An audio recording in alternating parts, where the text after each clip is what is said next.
Celle-ci, vous allez voir, avec cette défense qui évidemment marche bien, mais après l'écho devant la défense et puis Meriem Placide juste devant. Oui, alors Menez et Gakpe sont des très grands espoirs français entourant Piquion. Meriem et Placide, très grosse technique. L'écho, un très bon milieu de terrain, j'allais dire yougoslave. Et puis derrière, une défense à moitié française, à moitié sud-américaine et Roma. Roma qui a prolongé les joueurs.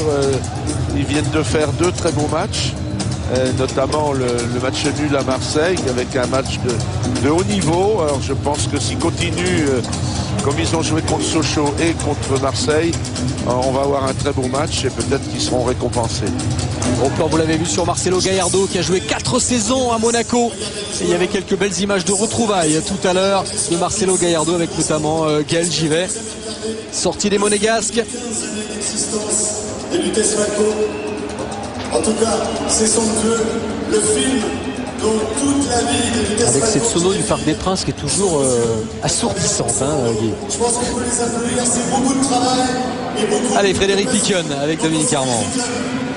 Quand on regarde les stades de Monaco et de Piquion au parc, on a l'impression que vous êtes à la maison. Ça compte ça dans l'esprit d'un joueur ou pas?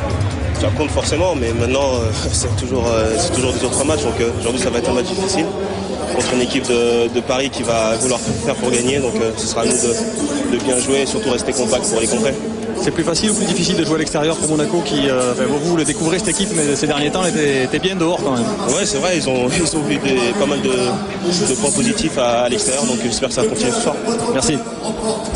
Eh oui, Monaco voyage bien, mais Monaco a besoin de constance. C'est ce que nous disait son entraîneur Laurent Banide. Il y a 2 défaites à domicile qui font un petit peu désordre. Contre Rennes en championnat et contre Sochaux en Coupe de France. Tension palpable sur le visage de Paul Le Guen. Et Flavio Roma tout sourire. La complicité avec Michael Landreau, on l'a vu. Concentration pour Jérémy Ménez.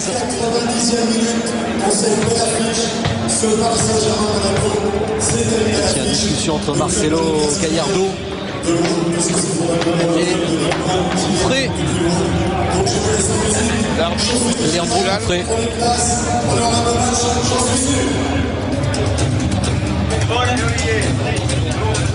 Et le trio arbitral emmené par Olivier Tual. Nous, on a notre arbitre, évidemment, c'est Alain Sarr. Ça va, Alain? Ça va très bien. Olivier Tual qui présente une des plus belles moyennes au niveau des cartons. Ça dégaine pas trop et c'est tant mieux.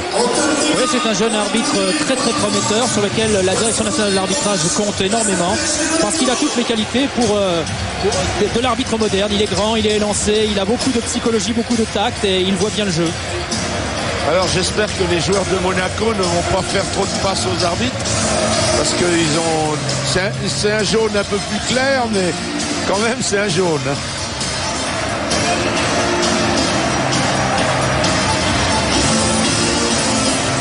C'est toujours Monsieur Kalt, le leader pour le moins cartonneur du championnat. Le moins cartonneur. Oui. Et le plus cartonneur est toujours Monsieur Moulin. Alors on ne sait pas dans quel sens on doit mettre la bonne note. On a parlé de Gallardo, de Roten, ancien monégasque, d'Edouard Cissé également qui avait été prêté par le PSG à Monaco.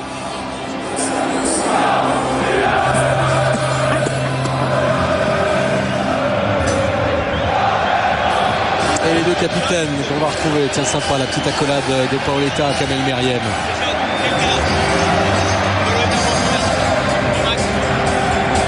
Belle image aussi de Marcelo Gallardo, le toss avec Paoletta et Gaël Givet qui se retrouve maintenant latéral gauche. Et puis on s'intéressera après la poignée de main des 2 entraîneurs à la statistique historique. Et elle est historique, Guy, parce que Monaco est l'équipe qui a le plus souvent gagné au Parc des Princes, plus souvent gagné que perdu d'ailleurs. 15 victoires monégasques pour 11 victoires parisiennes seulement dans toute l'histoire de la Ligue 1. Et si on regarde les 10 dernières années, on se rend compte que c'est également flagrant. 2 victoires parisiennes depuis 10 ans pour 5 victoires monégasques. Paris face à sa bête noire, c'est vraiment le cas aujourd'hui. face à une équipe de Monaco qui sait parfaitement bien voyager. Et en toile de fond, la menace de la position de relégable à l'issue de cette rencontre pour Paris, si Paris ne réagit pas, si Paris ne renoue pas avec la victoire.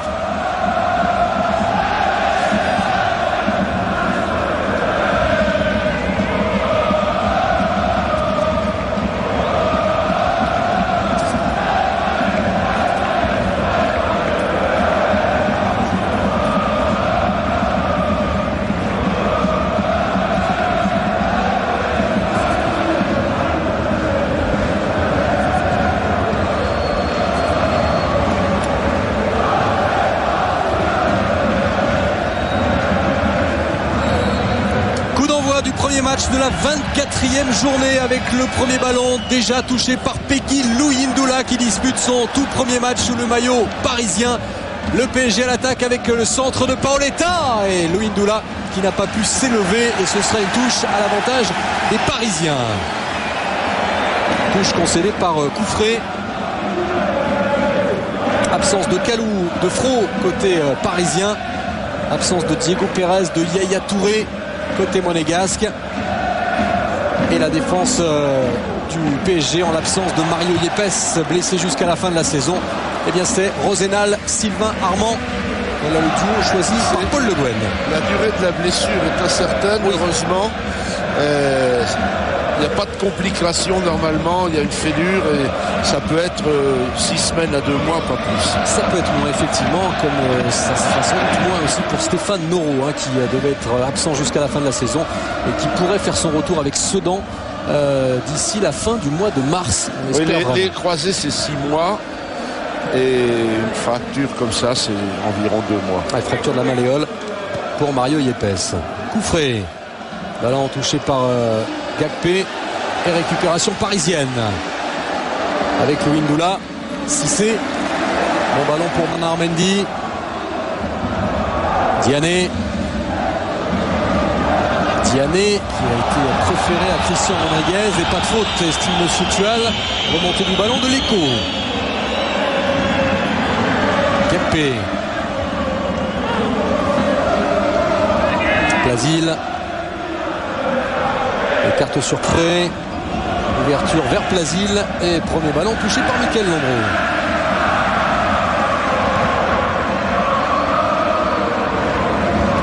La tête de Sylvain Mansoro, récupération de Serge Gakpé.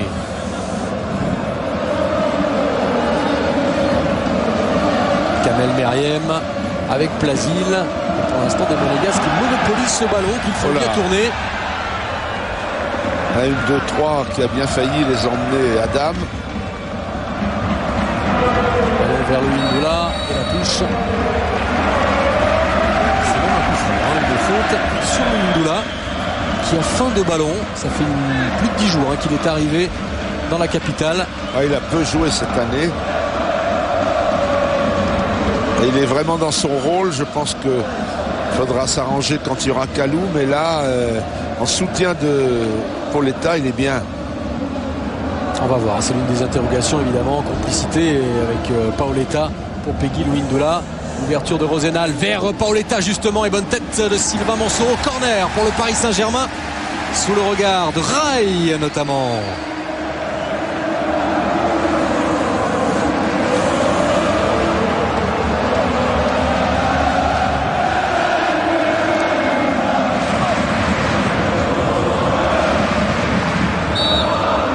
Pied gauche de Jérôme Roten pour frapper ce corner avec Rosenal qui avait tenté la déviation au premier poteau. Nouveau ballon pour Roten. Rosenal avec Marcelo Gallardo. Bonne frappe et belle parade de Flavio Roma. C'est la première occasion du match, elle est parisienne. Laurent Fournier dans les tribunes a dû apprécier.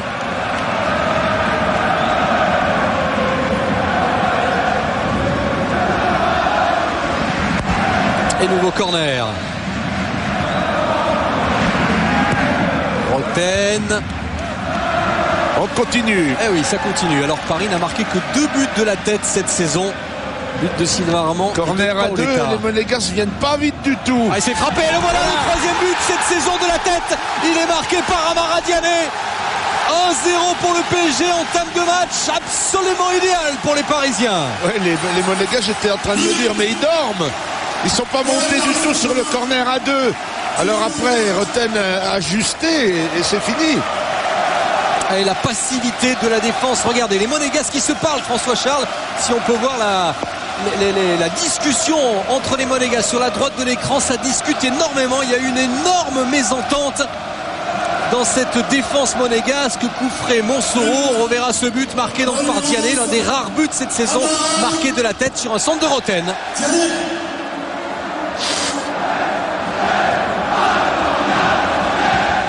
À bout portant devant Gaël Givet. Et caméra isolée sur le buteur qui est venu plonger au premier poteau. Diané qui marque son 3e but de la saison. Roten. Et ça devait être le 3e corner parisien en 4 minutes, c'est assez rare quand même. Exactement. Nouvelle ouverture à destination de Louis Ndoula. Louis Ndoula qui garde ce ballon, joue dans la surface pour Paoletta. Gallardo qui contrôle, qui frappe. Et ça a été peut-être dévié, non? Ce serait une sortie de but. Paoletta réclamait le corner. Gallardo également. À juste titre, elle a été touchée. Ah oui, il me semble bien. Oui.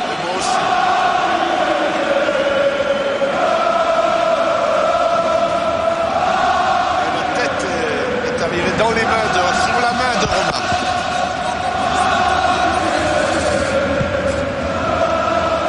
Ah oui, Diané qui en appelle au public du Parc des Princes. Communion rétablie, communication rétablie. Écoutez le public. Alors toute la difficulté pour Paris maintenant, ça va être de conserver cet avantage, ce qui n'a pas été le cas souvent cette saison. Il y a eu 8 ouvertures du score précédemment pour seulement 3 victoires. Ou l'aggraver. Voilà. Gapé, Piquion. Monégasque avec ce centre de coup frais. Landreau qui apprécie parfaitement la trajectoire et qui va relancer rapidement. Diané qui a oublié le ballon, attaqué tout de suite par l'écho. Mendy va redonner à Diané et cette fois Montsoreau qui va pouvoir éloigner le danger mais plutôt dégager en touche. Ouais, je peux vous dire que le ballon rebondit. Hein. Il y a des petits rebonds sur les passes à ras de terre qui vont gêner beaucoup le redoublement des passes.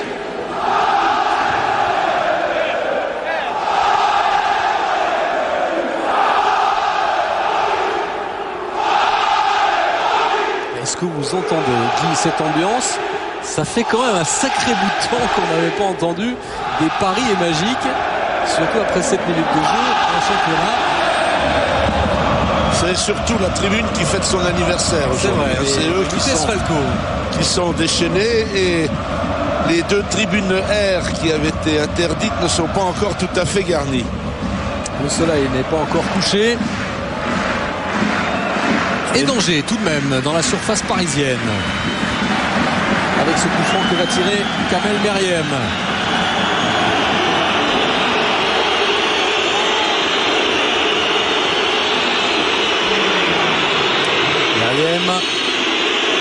Mini-mur avec Gallardo et Roten. La bonne frappe, deuxième poteau, la tête, c'est la bonne prise de balle de Michael Landreau. C'est une tête de Montsoreau. Ouais.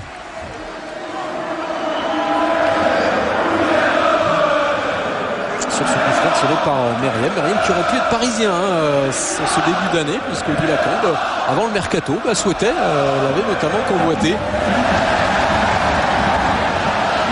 Paoletta centre avec Louis Ndoula qui a effleuré ce ballon, dégagement de coup frais. Gapé, ballon contré, la touche pour l'AS Monaco. Encore une erreur, elle a été touchée. Désaccord entre Elle était parisienne. Entre le juste de touche et le central semble-t-il s'est trompé. C'est ce qu'indique avec le sourire Paul Le Guen. Tout à l'heure pour le corner et cette fois pour la touche.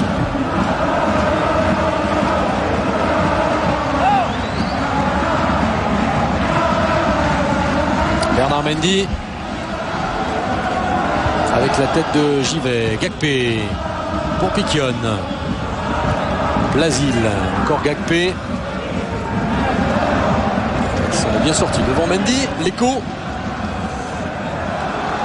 Couffré, l'appel de balle de Kamel Meriem. Il est servi. Meriem contre le pied gauche. Et qui peut jouer encore dans la surface. Jérémy Ménez. Bon ballon en retrait. Tout cela a été très très bien joué pour Monaco. Et ce sera un corner sur cette frappe de l'écho.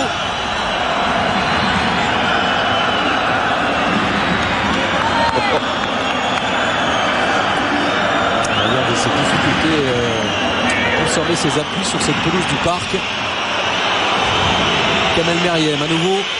Ouais, le ballon n'est pas sur l'arc de cercle. Ouais, ça veut dire qu'il n'aurait pas dû être tiré ce corner et sauvetage sur la ligne. Ça fait plusieurs erreurs, Alain. Hein. Alors c'est embêtant là parce que vraiment le ballon n'était pas placé dans l'arc de cercle ou sur la ligne de l'arc de cercle. S'il y avait eu but là-dessus, eh bien les Parisiens auraient pu poser une réserve technique. Donc il faut vraiment être très attentif à ça quand on est arbitre. Ce ballon va tranquillement filer en touche alors qu'on a revu le coup de tête de Sylvain Monsoro. Qui par 2 fois a pu s'imposer dans le jeu aérien en l'espace de 2 minutes. Si défensivement les Monégasques ont un peu de mal à rentrer dans le match, offensivement on a vu quand même sur 2-3 séquences qu'ils étaient capables de multiplier les échanges et d'approcher dangereusement du but parisien. Oui, mais ils ne sont pas dans la configuration qu'ils préfèrent, c'est-à-dire défendre et contrer. Ils sont menés à 0, il faudra peut-être qu'ils attaquent et ils se feront contrer.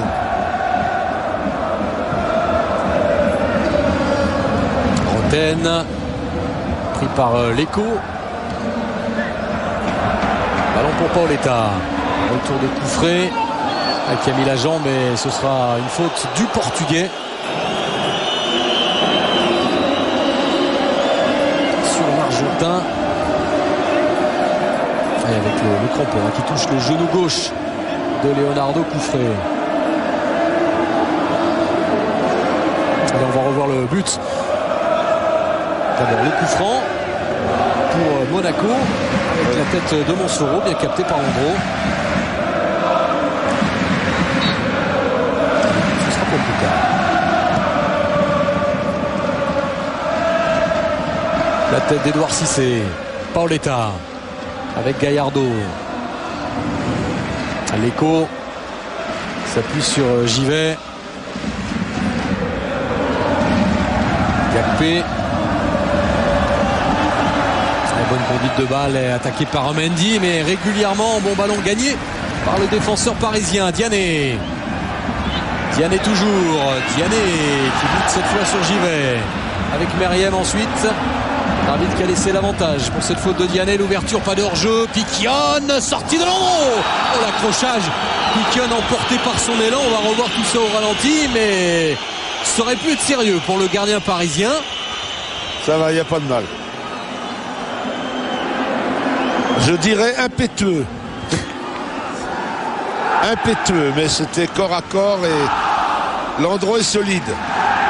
Solide et puis il a un bon esprit, vous avez vu.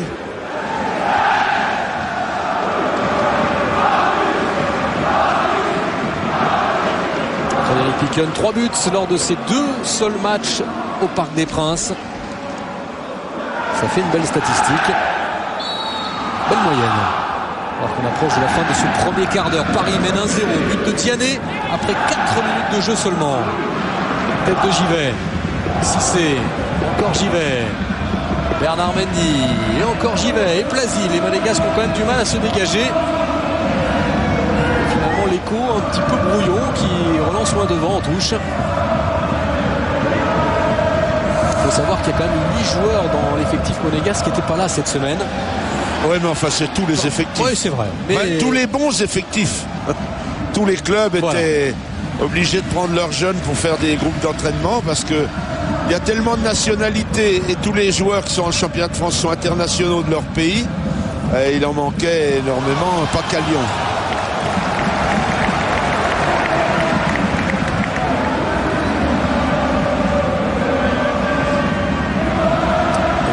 Givet qui était avec l'équipe de France, Ménez et Gakpé qui étaient avec l'équipe de France Espoir, qui s'est imposé 4-0 devant les jeunes Suisses.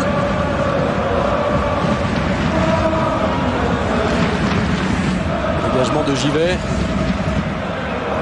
Rosenal, qui a eu une grande discussion bien sûr avec Blasil et Kohler, les 3 Tchèques avant la rencontre. Kohler qui a marqué d'ailleurs cette semaine en sélection. La montée de Dramé, Paoletta, le centre contré par Coufré et touche pour le PSG.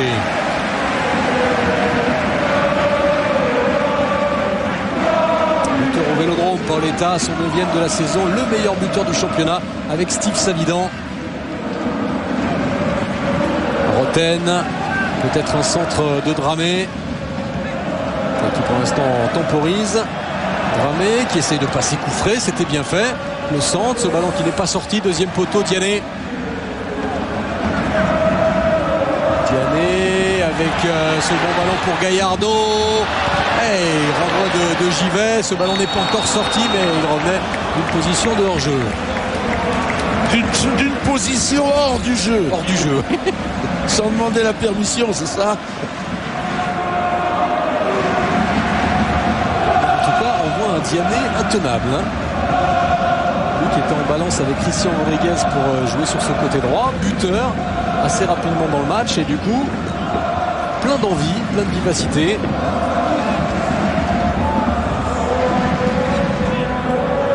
Meriem, Piquion, sur le ballon. Ah, cette fois, il l'évite.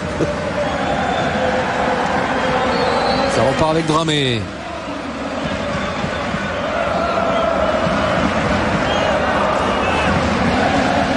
Sylvain Armand. Long ballon vers Gallardo. Coufré qui sera finalement sur la trajectoire. Et Coufré qui doit se dégager. Plein axe vers Plasil.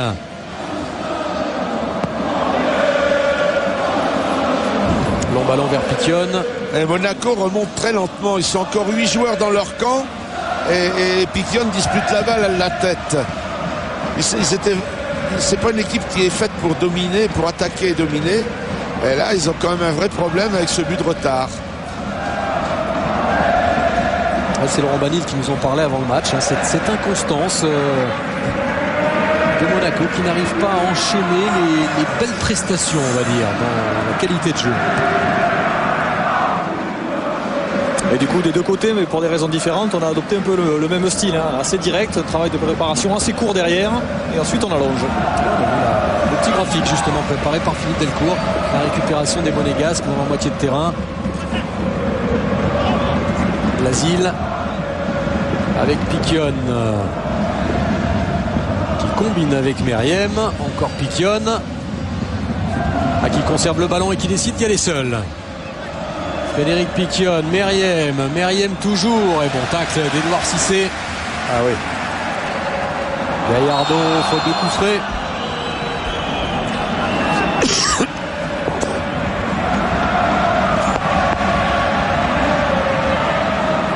Le bon ballon récupéré par Edouard Cissé, centre de Roten maintenant. Oui, Roten, il sait encore déborder et faire des jolis centres.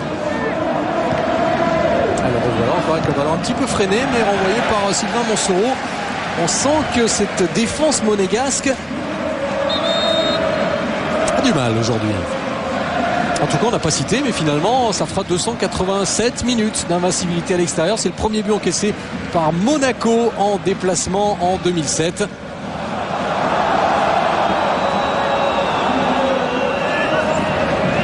Cette fois, le ballon est bien sorti par Jérémy Ménez. Meriem, encore Ménez. Blasil face à Armand. Ménez. C'était à destination de Plasil et Roten. Gallardo. Cette fois, les Monégasques avaient attaqué à 6.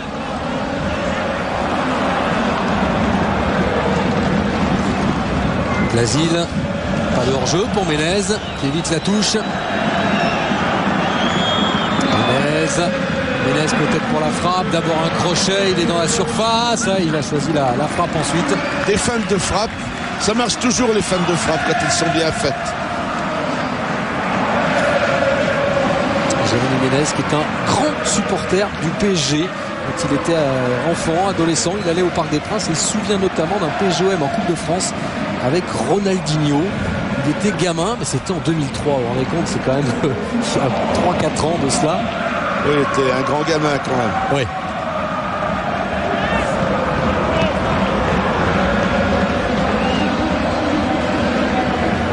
Diané qui n'a plus que effleurer ce ballon. Ce sera une touche pour Givet.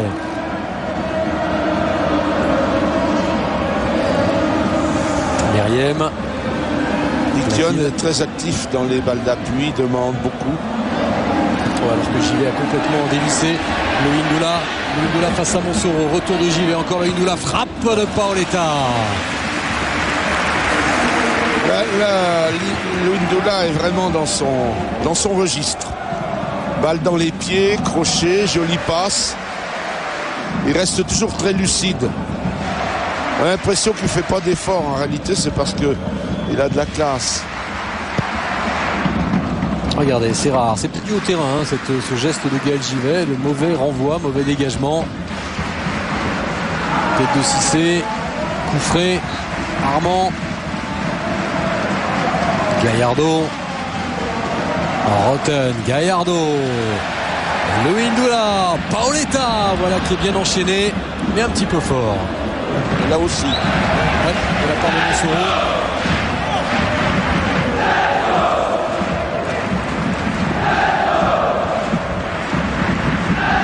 Voilà les prémices de l'entente, le Windula Paoletta.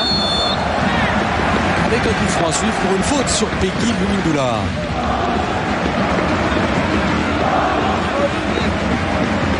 Qui lui pour le coup est habitué à jouer le maintien hein, cette saison parce qu'il évolue à Levante qui doit être à la 18e place en Liga. Ah non, Levante est ressorti. En tout cas, ils ont battu le Real. C'est vrai, mais c'est quand même été habitué à jouer près de la zone rouge. Un grand match de Capot. Olivier Capot. Et il y a aussi 2 U là-bas. Alors Roten pour frapper.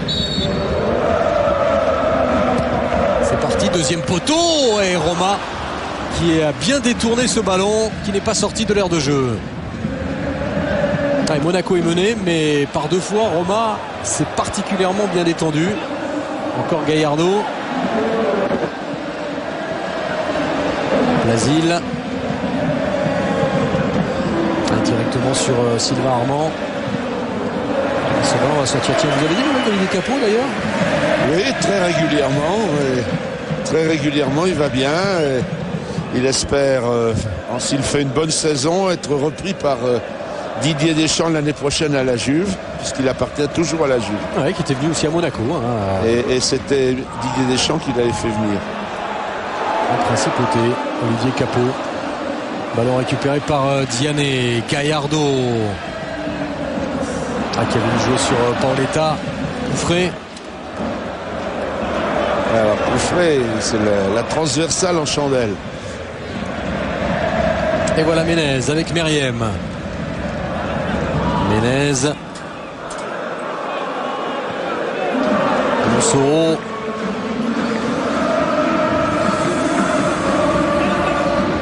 Meriem. Ménez. Et faute de Diané.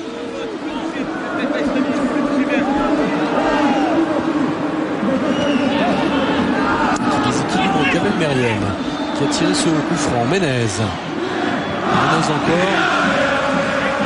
qui s'est déclaré très déçu lui-même de sa première moitié de saison, Jérémy Ménez.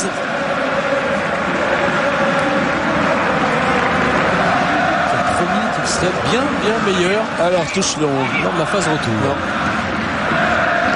Kamel Meriem. Le centre contré par Edouard Cissé. Corner pour l'AS Monaco.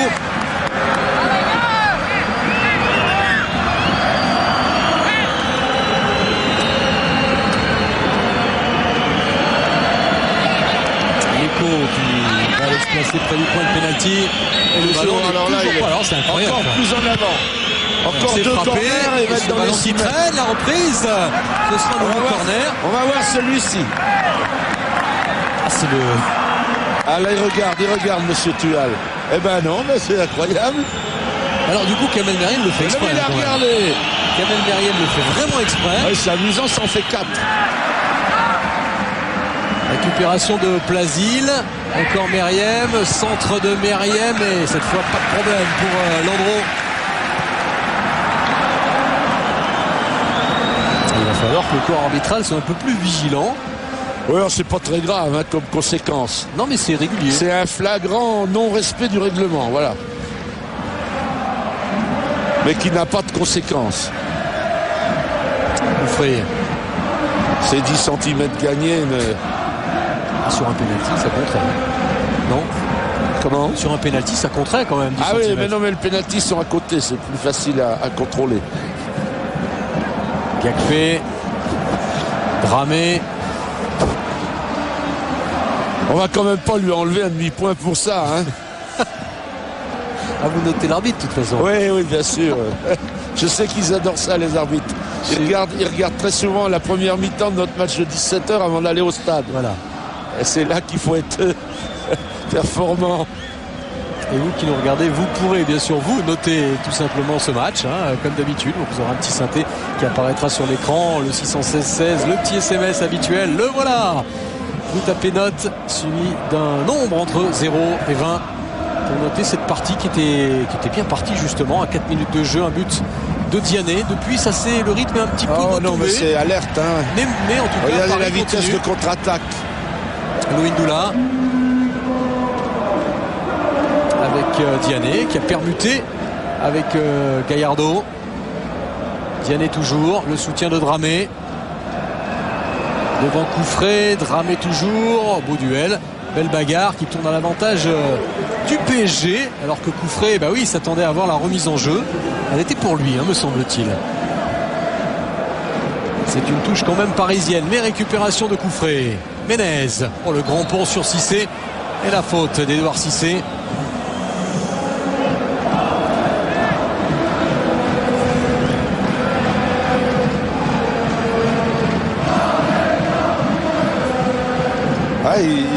Les Monégasques traînassent derrière. Il y en a encore 7 derrière.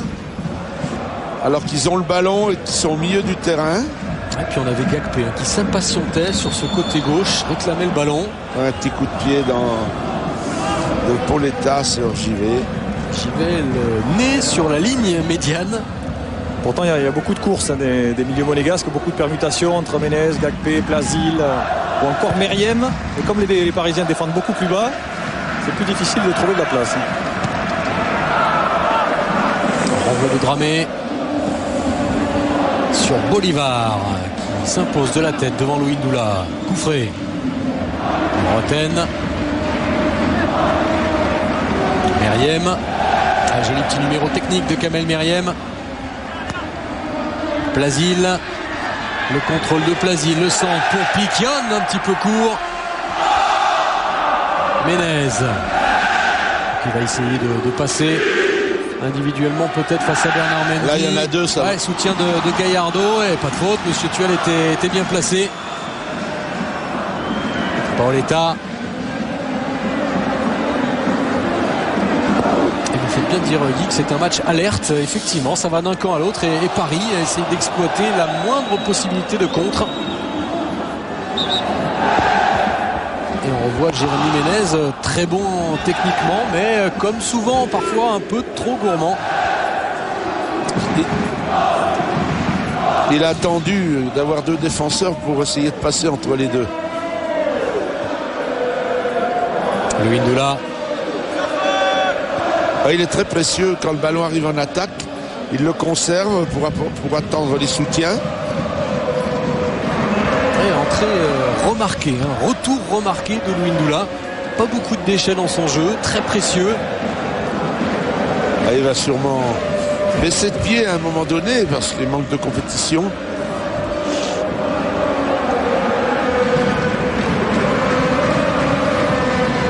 Il y avait des jolies petites nattes jadis.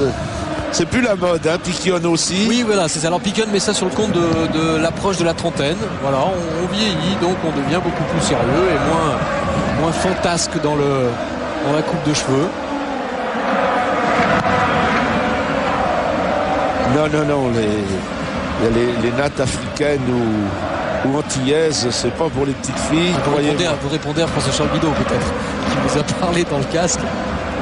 Ah, c'était Ah oui, non, c'était pas moi. La tête Piquion, Cissé. Cissé qui a commis une petite faute. Voilà la nouvelle coupe, le nouveau look de Frédéric Piquion. Tiens, qu'on retrouvera dans Jour de Sport, 19h40 lundi avec Nasri également. Ça nous fait un beau plateau dans l'émission de Lionel Rousseau. Nasri Piquion, 21h40, Jour de Sport lundi sur Canal+ Sport.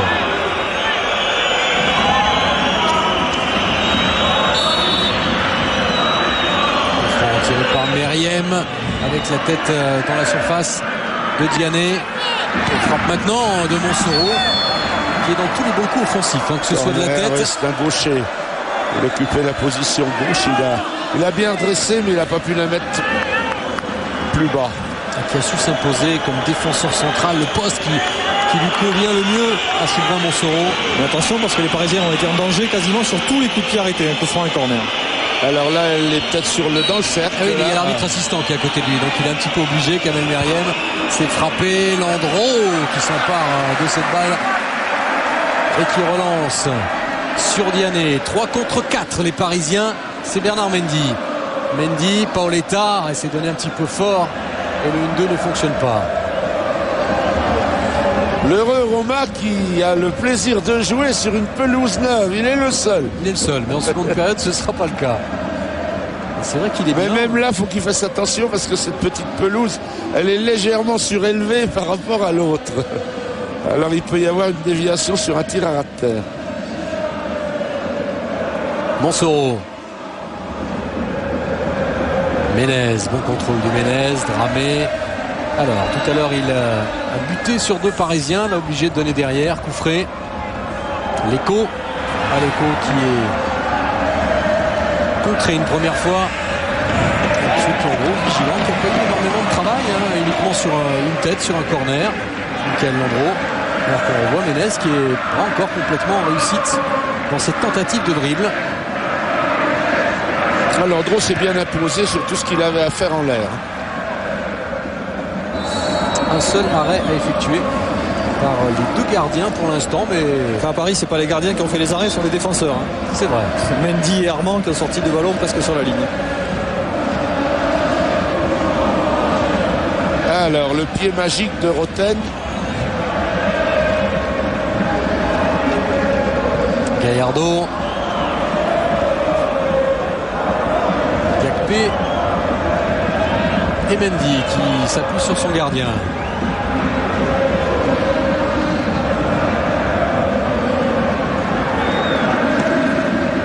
Le dégagement de Landreau à destination de Paoletta et faute du meilleur buteur du championnat de France sur coup frais.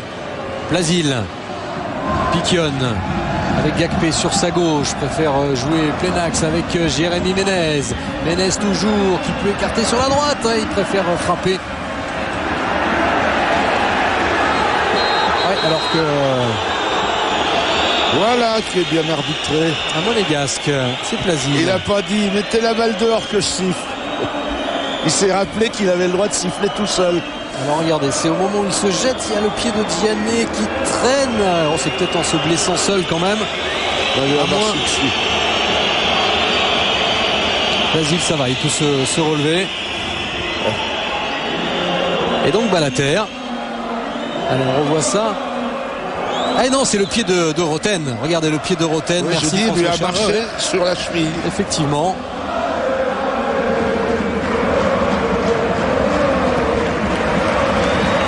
On fait pas les Balater à l'ancienne. Ou bien à la manière du hockey. Il y en a toujours un qui choisit de la laisser. L'état est bousculé, déséquilibré au métier. Il a ralenti sa course exprès pour obtenir ce coup franc. Oui, poussé. Il devrait mettre des gants jaunes, ça se verrait moins. Très légèrement poussé par Montsoreau. Et on va retrouver Roten. Paoletta qui se met en position de hors-jeu avant le tir. Et puis qui ensuite oblige ainsi les Monégasques instinctivement à reculer. Renvoyer ce ballon par la défense monégasque, mais peut-être Roten pour une frappe avec Gallardo dans la surface, peut-être Diané. Oh, Diané pour le doublé. Pour le doublé, 2-0 pour Paris, un but assez incroyable avec une action confuse. Mais le doublé pour l'ancien Strasbourgeois.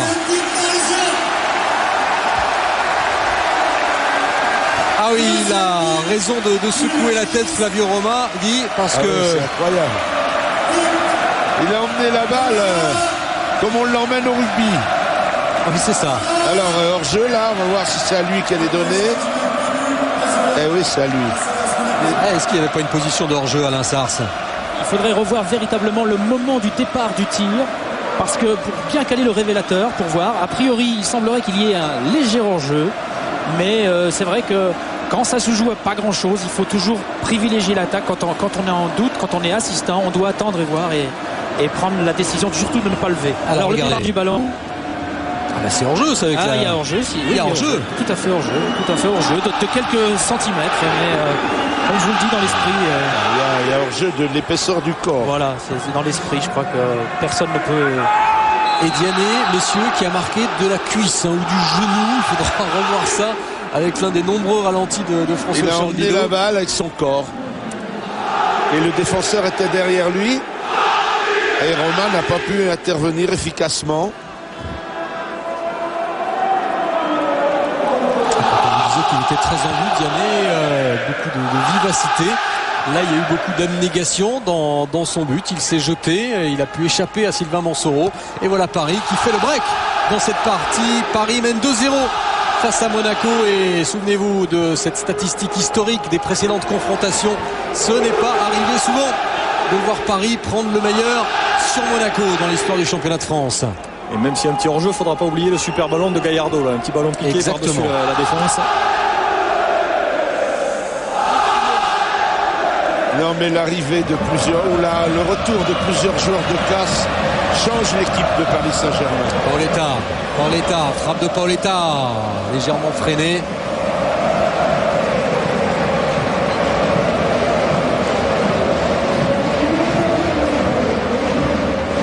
Autre statistique, il faut remonter à la 9e journée pour voir Paris marquer 2 buts. Ici même au Parc des Princes, ça fait loin. Déjà, on vous disait que ça faisait 3 mois et demi que Paris n'avait pas gagné en championnat. Il n'a pas encore gagné. Et pour l'instant, il n'y a qu'un break. Mais il est bien, les Parisiens. Il est sur le bon chemin. Avec Louindoula, qui va continuer sur cette voie. Peggy Louindoula. Aïe. Une petite motte qui fait monter le ballon au moment où il fait son intérieur de pied. Donc il la prend dessous. Alors, ce but de la cuisse du genou, regardez. C'est presque de la hanche. Finalement, ce but de Diané et Roma qui... Bon, alors, épaule. Il passe. Il tombe. Ouais, de la... Et Roma qui n'est pas exempt de tout reproche, quand même, sur ce coup-là, qui est complètement passé à côté, qui cherchait le ballon. C'est pas habituel qu'un joueur se présente avec un ballon en poussant le ballon comme ça. Centre de coup frais avec Piquion, Armand et Roten. 7 minutes à jouer encore en première période. Dramé, Roten, Cissé, encore Jérôme Roten, l'ouverture vers Paoletta et Mansoro qui ne peut que dégager en touche. C'est la faute pour l'instant dans les tribunes du parc. On le rappelle, on l'a vu avec les différents plans qu'on vous propose. Ce n'est pas complet le Parc des Princes pour ce match. Coup de sifflet de Monsieur Tual et coup franc. Une sorte de corner pour le PSG.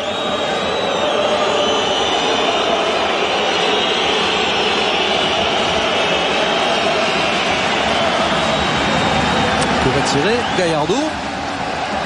Ouais, et une très bonne position. C'est un corner amélioré.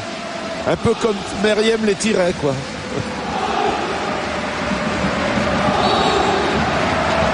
Allez, le coup franc tiré par Gallardo. Déviation au premier poteau. Ce sera une sortie de but. Et on va revoir ce but qui fait tant débat. Donc on l'a dit, hein, messieurs, a priori hors jeu de Diané. Le révélateur le prouve. Et ensuite, on va voir que ce but est peut-être bien marqué finalement par Flavio Roma du talon, même s'il a été poussé de la hanche par Diané. Non, je crois que c'est en tombant avec la hanche qu'il l'a. Regardez, le talon gauche de Flavio Roma. Il faut vraiment décortiquer l'action. Ouais. Il aurait fallu Flavio Roma qui puisse se coucher en travers. Indoula. Il est actif. Il a été totalement adopté, en tout cas par le public parisien. Il y a de quoi. Je crois qu'il n'a pas perdu un ballon. Diané. Avec Roten. Il joue sur Dramé. Encore Roten. Et toujours des appels de balles, hein, beaucoup de mouvements devant. Mendy et Givet qui concède la touche à 5 minutes de la mi-temps. Bernard Mendy avec Edouard Cissé. Nouvelle tête de Givet.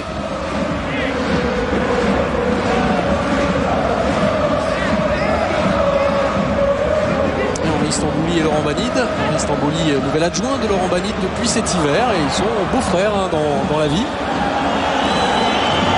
Ils n'avaient jamais travaillé ensemble, mais évidemment se connaissent parfaitement bien. Istanbuli était gardien de but à Monaco quand Gérard Banide, le père de Laurent, le papa, était entraîneur. Il a été champion de France d'ailleurs. Et il a été renvoyé aussi par M. Campora.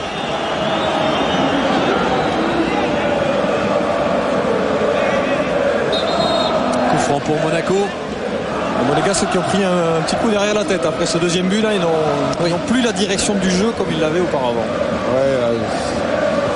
On en revient à cette inconstance, hein, de Monaco, capable de s'imposer à Saint-Etienne 1-0 après une brillante prestation, et puis de s'incliner à domicile contre Rennes, d'être mené pour l'instant 2-0 au Parc, avec une défense qui était habituellement irréprochable.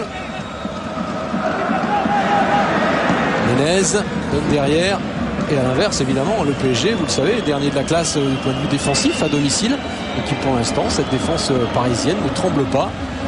Avec un ballon récupéré, Diané face à Roma, frappe de Diané, c'est à côté et ça passe tout près du cadre.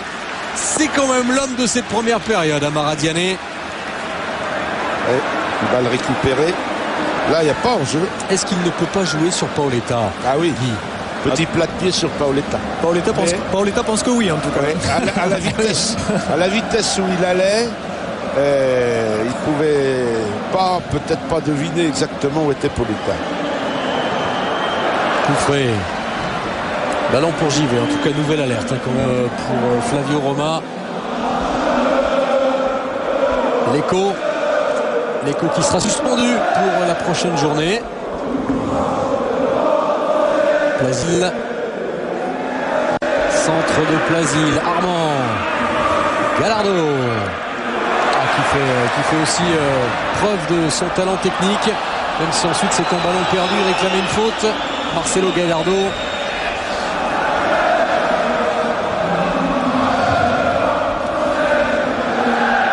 Roten, qui a un petit peu de soutien et qui n'a pas vu arriver dans son dos l'écho.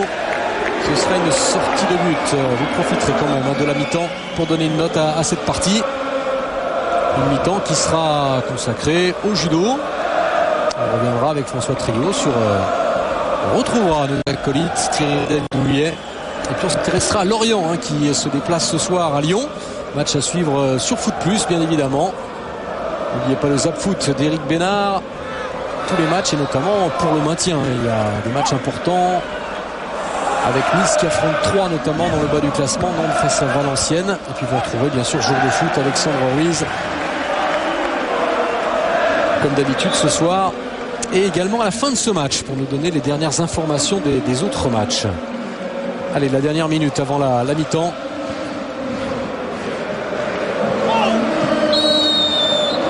Le coup de sifflet à l'avantage du Paris Saint-Germain.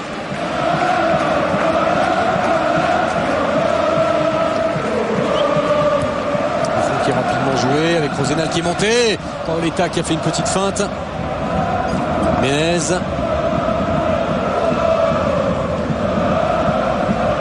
Est-ce que vous êtes surpris à la fois par Monaco et par Paris? Ouais, c'est la deuxième fois de suite que je dois jouer Paris, parce que j'étais à Marseille.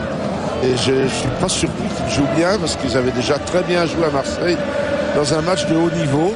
Donc ils continuent à jouer un petit peu dans la même gamme.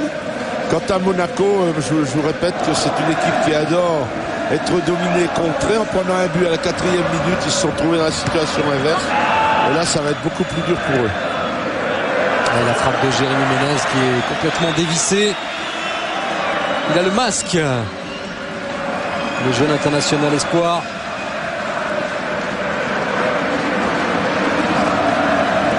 Lui qui a pété. Je n'ai plus aucune excuse maintenant. L'intégration avec Monaco, ça y est, c'est réglé. Il faut que je retrouve mon niveau. Et en face aussi, sans doute, métamorphose côté Paoletta. On se souvient il n'y a pas si longtemps. Et il disait après le match contre Sochaux, les occasions ratées, j'ai envie de partir me cacher aux Açores.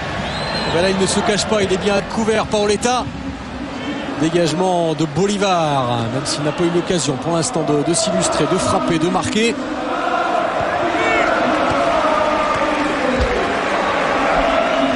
Et la possession de balle est à 50-50.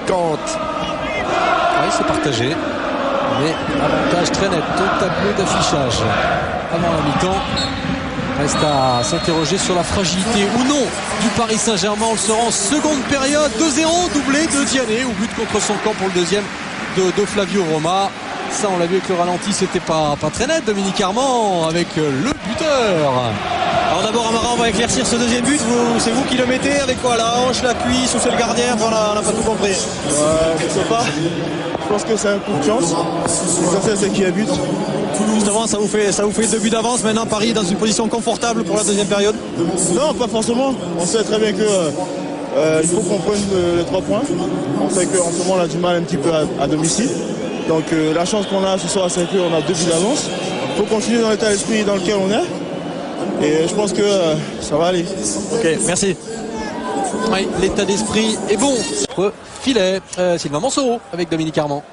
Oui, vous changez 2 joueurs à la mi-temps, enfin pas vous, mais l'équipe change 2 joueurs à la mi-temps, sortie donc de JV de Gakpé, entrée de Dos Santos et de Kohler. Qu'est-ce que ça signifie? Est-ce que vous allez changer d'organisation déjà? Non, on reste dans la même organisation, simplement avec Yann qui va jouer devant avec Fred. Et, donc on va essayer d'apporter un peu plus de poids offensif. Parce que maintenant il faut revenir au score, on a 2 buts de retard, donc on va essayer de tout donner en deuxième mi-temps pour essayer de revenir. Ça va. Merci.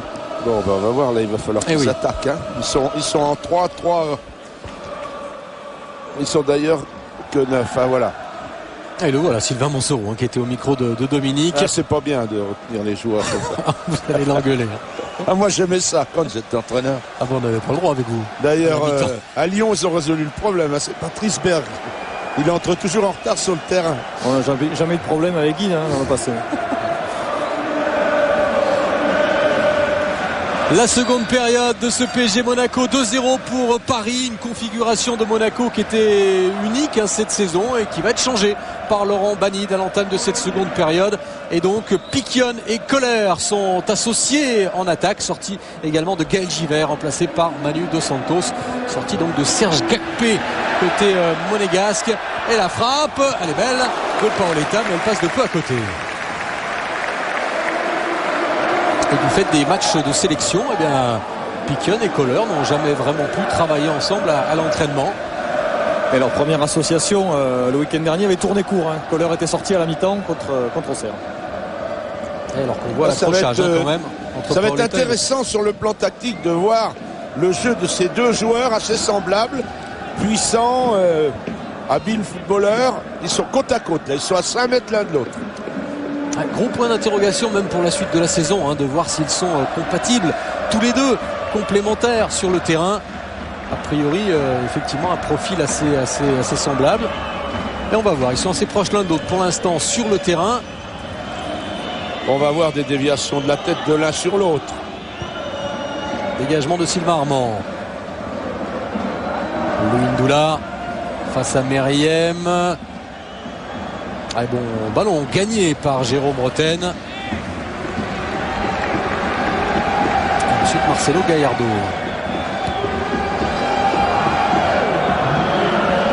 Edouard Cissé.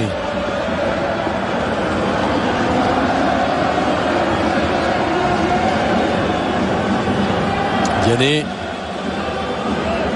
avec Cissé, peut-être pour Mendy. Mendy vers Roten, attaqué par 3 monégasques, ne prend pas de risque, préfère donner derrière. Rosenal, Dramé, encore Roten pour un bel appel de balle et la talonnade de Roten, non. Mais c'est quand même Dramé qui est servi, le centre, un petit peu de précipitation peut-être pour Dramé. Et relance de Flavio Roma sur Menez. Avec Piquion directement sur Gallardo.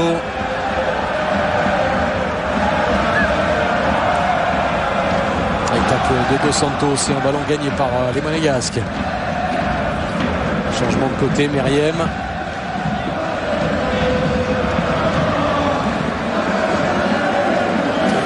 Meriem qui va donc retrouver ce côté droit alors que Laurent Banni nous le disait, c'est plutôt un joueur axial. J'aime bien le voir plein axe, même s'il a beaucoup de liberté et qu'il peut aller sur des côtés.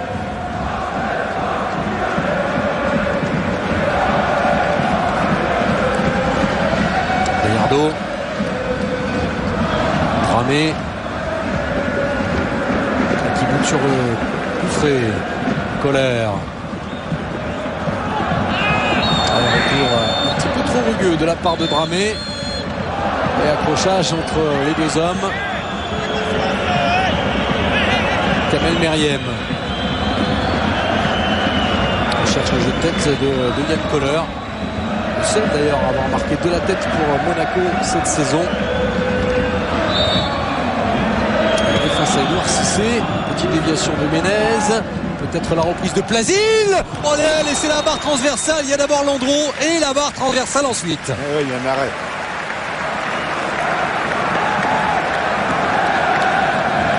Elle était sous la barre. Quelle belle frappe et quel bel arrêt de Landreau. Ensuite, la réussite. Il a d'autant plus de mérite qu'il était sûrement masqué. Il voit la balle au dernier moment. Meriem pour tirer ce corner. Koller qui s'est jeté. Ce ballon qui traîne. Et voilà Monaco qui marque par Frédéric Piquion. 2-1. Monaco n'a plus qu'un but de retard.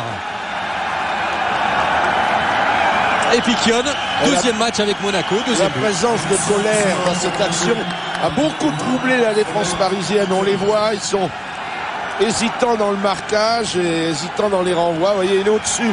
Il ne l'attrape pas, mais la balle du coup retombe. Et voilà. À regarder aussi Piquion et on le reverra sous un autre angle. Attendez bien avant de mettre votre note. François-Charles Bidot pourra nous remontrer le premier ralenti, je crois qu'il a lancé. Et on verra Piquion qui fait 2-3 pas en retrait pour bien se placer, voilà. Et qui ensuite ajuste la défense parisienne et le gardien parisien. 2-1, un match complètement relancé. Et un but qui est marqué au même moment que le premier tout à l'heure, c'est-à-dire après 5 minutes de jeu. Tout à l'heure c'était Vianney, cette fois c'est pour Monaco et c'est pour Fred Piquion. Quatrième but en 3 matchs dans la capitale pour Piquion. Le parc et son jardin. Menez avec Dos Santos. Et c'est un but encaissé sur coup de pied arrêté. Ça était déjà arrivé aux Parisiens à Lille. Et il était en danger depuis le début de ce match, quasiment à tous les coups, sur ses phases de jeu. Voilà Piquion. Dos Santos. Montée de Dos Santos et ce sera un corner. Monaco qui entame bien cette seconde période. Corner concédé par Bernard Mendy. Ça a jeté un froid dans le Parc des Princes. Regardez Jérôme Roten qui parle beaucoup. Les joueurs d'ailleurs entre eux doivent se parler sous peine de revoir le doute s'installer dans cette équipe. Kamel Meriem pour frapper ce corner. C'est tiré, Kohler qui s'est jeté, tête de Rosenal, Armand.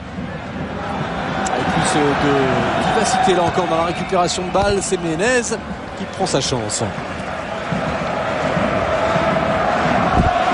Allez, regardez bien la position de Piquion, voilà, 2 petits pas en retrait et qui ensuite peut frapper.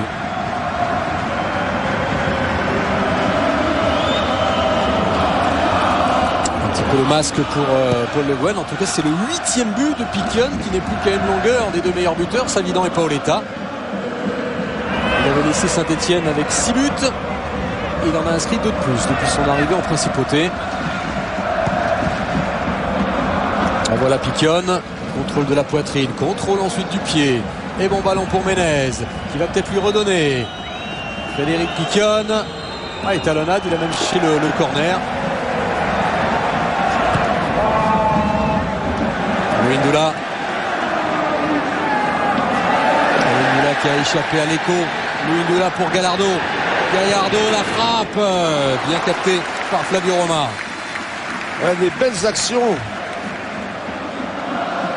Et Guy, on sent que ce match il peut pencher d'un côté comme de l'autre. Oui.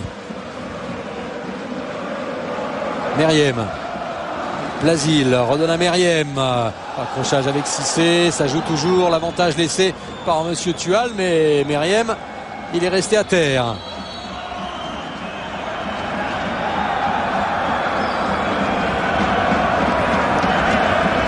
Il a pris une grosse béquille. De la part d'Edouard Cissé.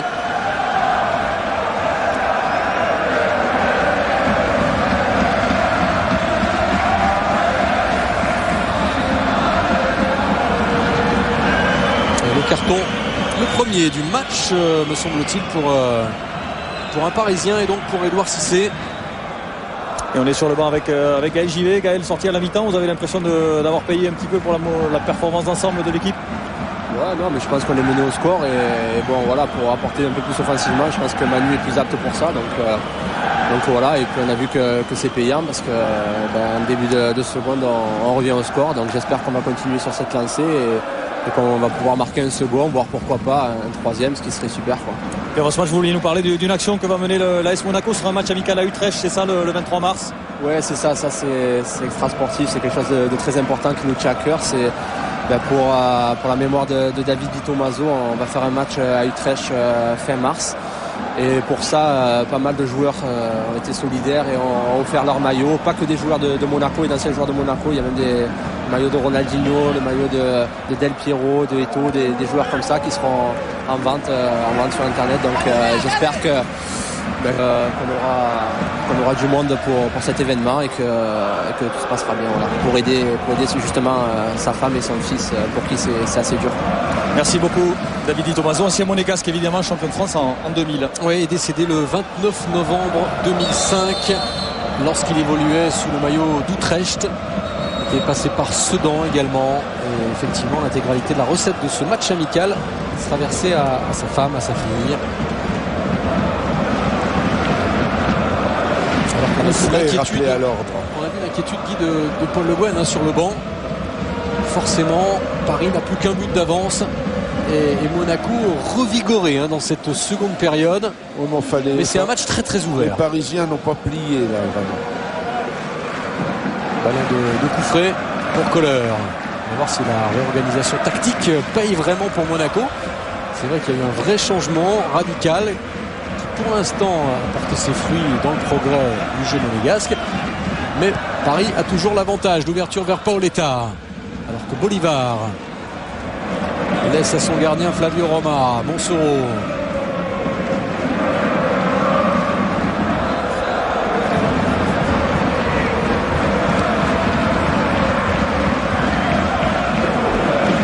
Roma qui prend son temps avant de dégager. Le ballon vers Kohler. Gallardo qui tient debout, qui résiste. Ah non, à 2 monégasques, 3 monégasques. Paoletta ensuite. Intervention et faute pour le PSG, faute de Plasil qui, il faut le rappeler, a quand même trouvé la barre tout à l'heure. Oui, il y a eu but sur le corner. Exactement. Il y avait la parade de Landreau et sur le corner, Monaco a marqué par l'intermédiaire de Frédéric Piquion. Le président Kézak, qui avait dit lors de son arrivée comme président l'année dernière, la devise sourire, victoire, ambition. Évidemment, les mois qui ont suivi n'ont pas vraiment vu l'application de cette devise avec Monaco. Là encore, c'était très bien fait. Kamel Meriem, le festival de Meriem. Est-ce qu'il y a but? On va revoir tout ça au ralenti, mais quel numéro de Kamel Meriem? Est-ce que c'était l'égalisation? Alain Sars, on va avoir le nez sur l'écran. Ah non, peut-être pas. On va voir l'image. Alors, il faut que le ballon, je vous rappelle, soit entièrement franchi la ligne. Et non, il n'y avait pas but. Très bonne. Alors attendez, on va revoir tout ça. Regardez bien avec la caméra de François-Charles Bidot. La barre.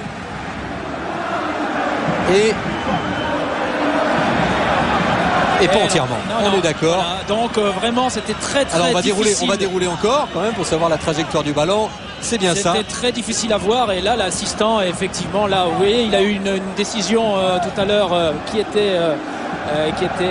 qu'on a critiqué un petit peu, même si on vous avait dit que la finalité quand même c'était de laisser marquer des buts. Et là il fallait vraiment avoir un regard aiguisé pour s'apercevoir sur ce tir très fort que le ballon n'avait pas franchi la ligne.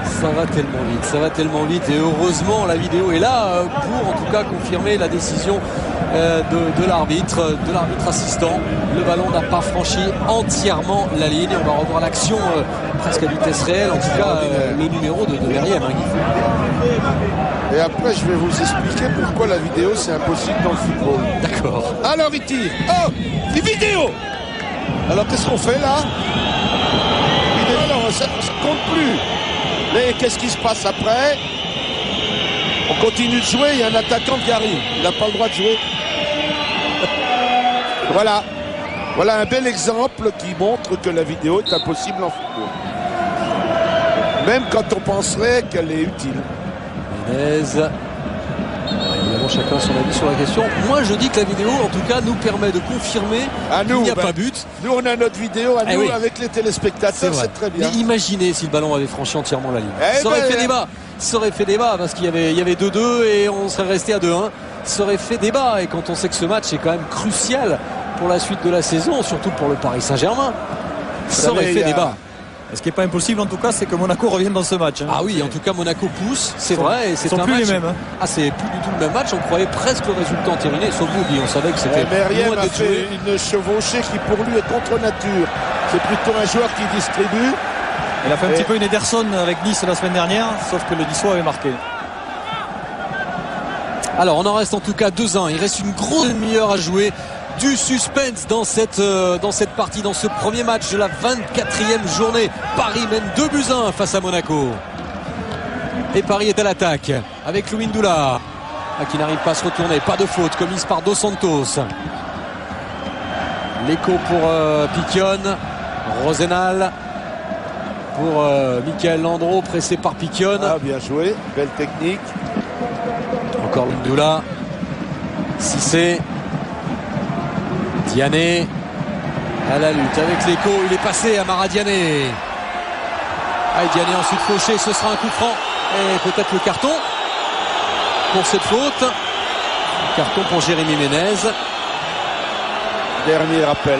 Non, il l'a. Il avait déjà averti oralement Jérémy Menez en première mi-temps et là il sent que le match a changé de physionomie entre la première mi-temps à 2-0 et maintenant à 2-1. Il sait qu'il va falloir qu'il soit encore plus présent parce que les contacts vont devenir certainement de plus en plus rugueux. C'est pour ça qu'il hausse aussi la qualité de son arbitrage. Alors toujours la position de Pauletta, 5 mètres en position de hors-jeu dans la première phase. Les Monégasques vont reculer et lui va se replacer. Monégasque imperceptiblement recule. Voilà, alors regardez bien Pauletta. Voilà, se remet bien, c'est frappé et repoussé du point par Flavio Roma. Dégagement ensuite de Menez, ce sera une touche pour le PSG. C'était bien tiré là, encore ce coup franc de Jérôme Roten.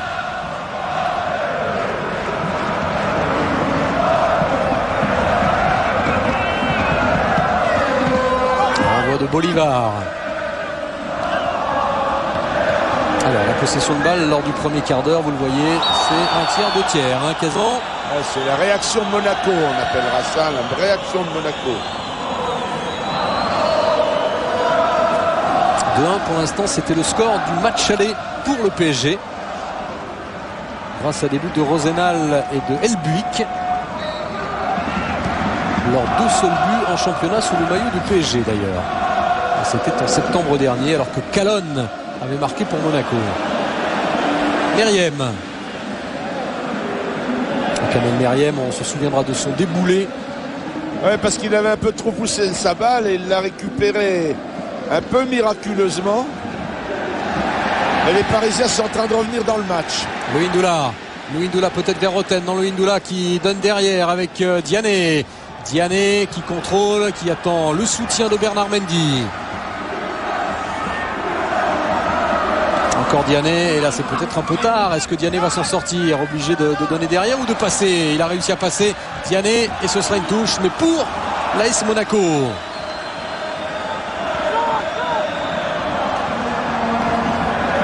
Dos Santos. L'écho. Au ballon récupéré par Roten. Gallardo. À gauche Paoletta. Gallardo préfère jouer plein axe. Louindoula qui se retourne. Le soutien de Dramé peut-être. Louindoula ne l'a pas vu. Va peut-être chercher à centrer et obtenir un corner. Il était seul contre 2. C'était pas idiot. En tout cas, il est très maître de lui. Il n'a pas du tout paniqué.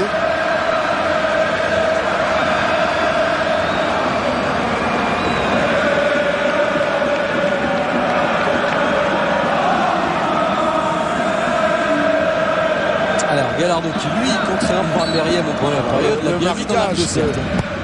Et à moitié en zone, le marquage. Un peu d'individuel, un peu de zone. Alors que si c'est reste à terre. Et on va voir au moment de cette envolée poussée par Piquion qui arrive encore un petit peu en retard et il a pris un carton. Frédéric Piquion. Est-ce que le carton est logique, Alain? Toujours dans cette volonté d'essayer de réguler ce qui se passe sur la pelouse. Si on pouvait avoir les stats des fautes, on s'apercevrait qu'il y a eu beaucoup plus de fautes en ce début de mi-temps que quasiment lors de toute la première mi-temps. Il est important maintenant de tenir les 2 équipes parce que, je vous dis, c'est un match au couteau avec 2 équipes qui veulent gagner cette rencontre. Donc dans un souci de vraiment bien tenir les 2 équipes. Piquion, quand il est arbitré par M. Tual, en général, il est habillé pour l'hiver. Il a déjà été exclu cette saison. À 3.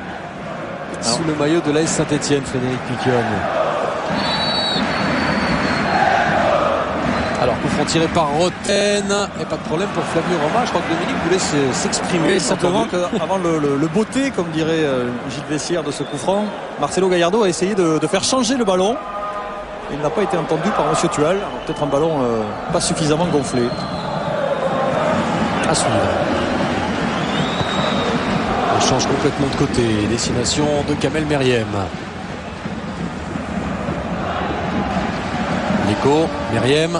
Savez-vous que quand il fait froid, la pression de l'air est plus faible que quand il fait chaud à l'intérieur du ballon.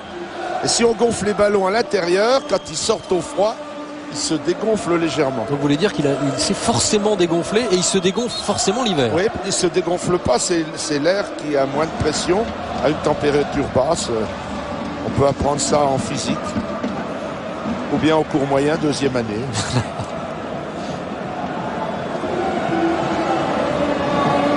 Bolivar. Et si je vous dis qu'il fait pas froid? Ah oui. Pour Guy, il fait froid. Mais Guy est un petit peu grippé. Donc le bonnet, l'écharpe s'impose. Même lorsqu'il fait 8 degrés, 9 degrés. Oui, maintenant il fait 8. Voilà, ça va être compliqué. Il n'y a que 3 Parisiens. Enfin, il n'y avait que 3 Parisiens dans la moitié de terrain monégasque. Mais la touche est bien pour l'AS Monaco.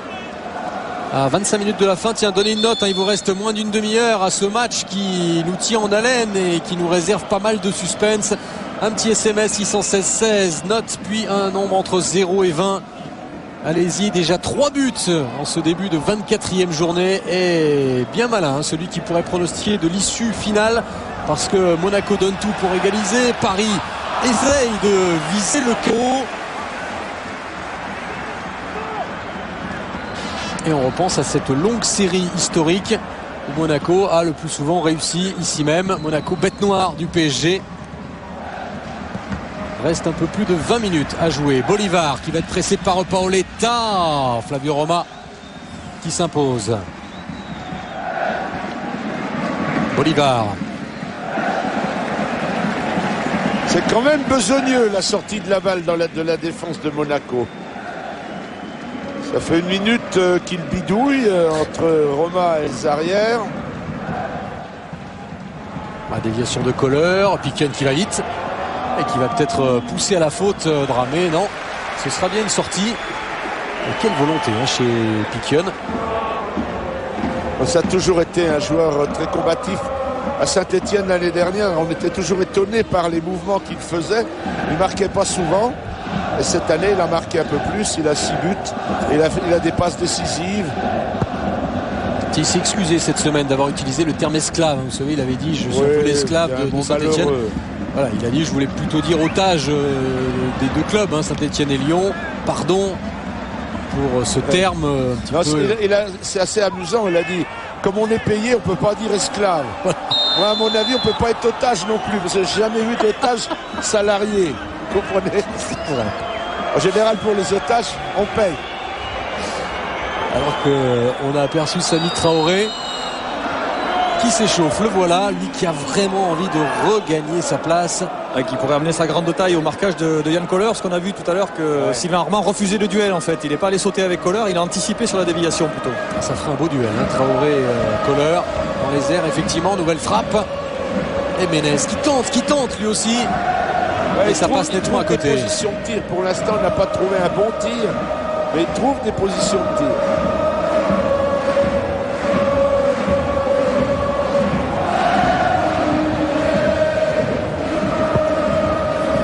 Difficile de Michael Landreau qui a un petit peu glissé au moment de frapper et du coup ça profite au Monégasque. Piquen qui aime bien comme ça s'excentrer sur le côté droit. Piquen dans la surface et ce sera une sortie de but. C'est trop serré pour jouer dans les pieds là. Faut mettre la balle devant les buts et puis espérer.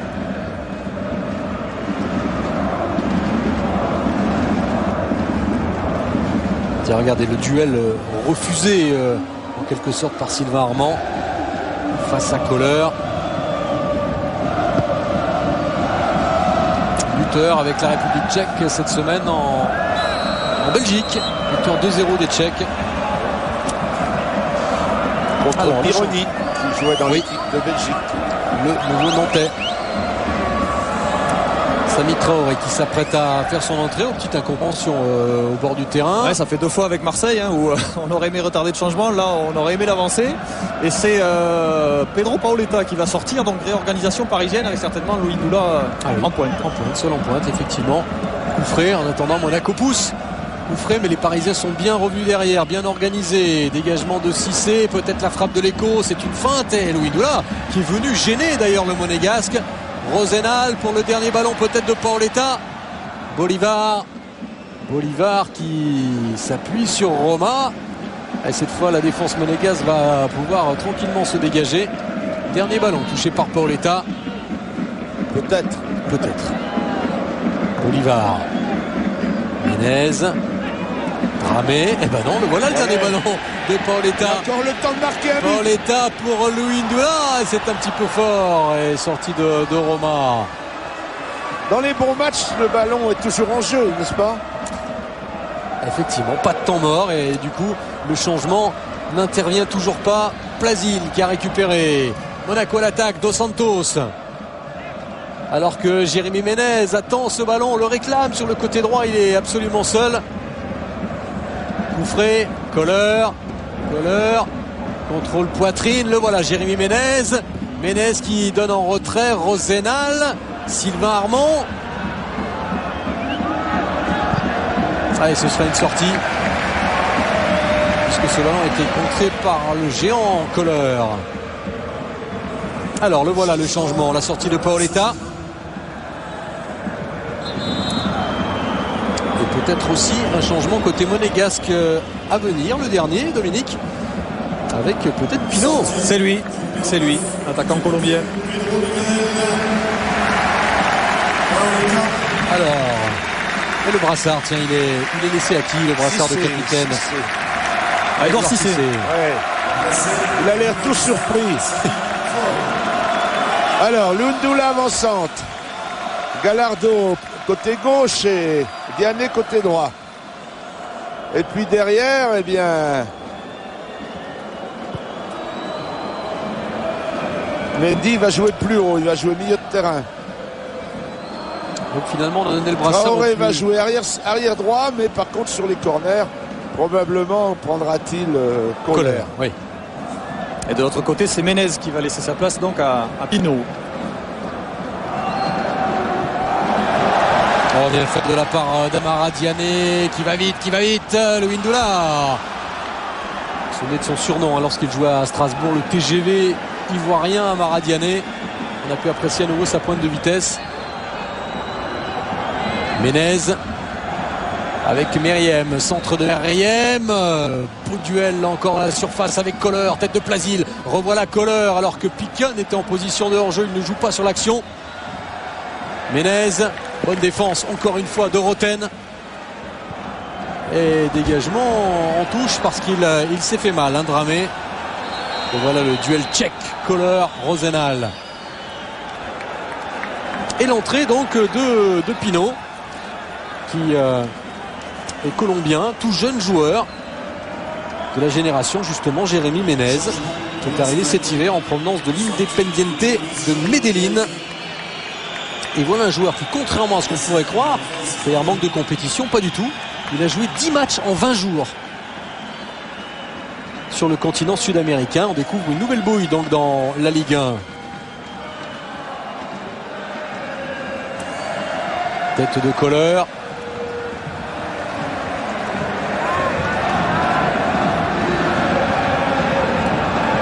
Alandro. Le football et le cyclisme très vivace en Colombie. Et là aussi, on va découvrir un nouveau visage puisque ça a été l'appelé presque de dernière minute dans un le tout groupe, jeune visage. Dans le groupe parisien. Mamadou Sakho.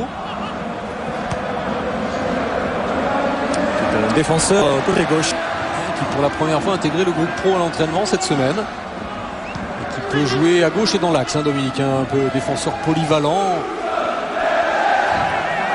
Tout jeune joueur. Dramé.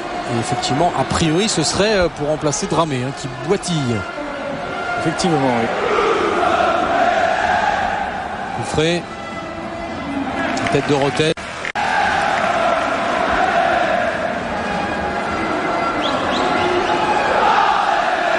Armand, la lutte avec Kohler. Lundula. Monsoro. La lutte pour la possession du ballon est très âpre en ce moment.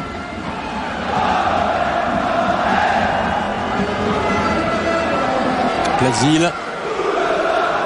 Hop, une petite motte. Encore Roten qui aura récupéré un sacré paquet de ballons dans cette partie. Roten encore qui essaie de résister à Pino. Entrée différée pour Mamadou Sakho, qui continue de s'échauffer à un quart d'heure de la fin. On va voir si Dramé peut tenir le coup.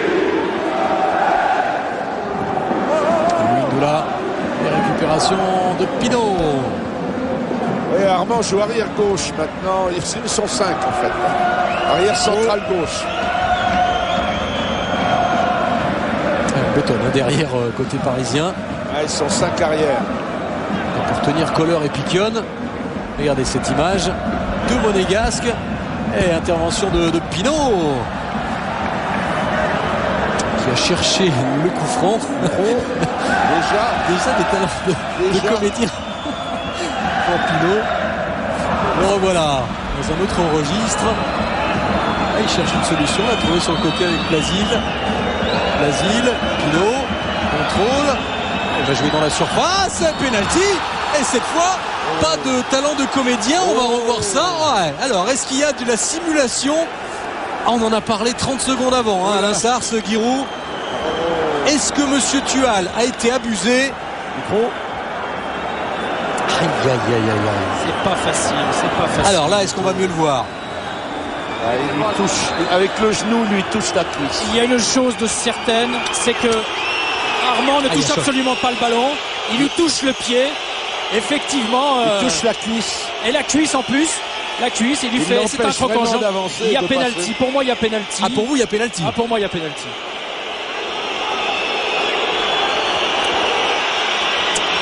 Alors, la semaine dernière, il l'avait mis Piquion face à Auxerre à gauche du gardien. On va voir s'il change sa tactique, c'est-à-dire à droite pour vous. Piquion face à Landreau. Et il a changé de côté. Et l'arrêt de Landreau qui arrête le pénalty de Piquion. Paris mène toujours 2-1. Ah mais Landreau, meilleur arrêteur de pénalty du championnat.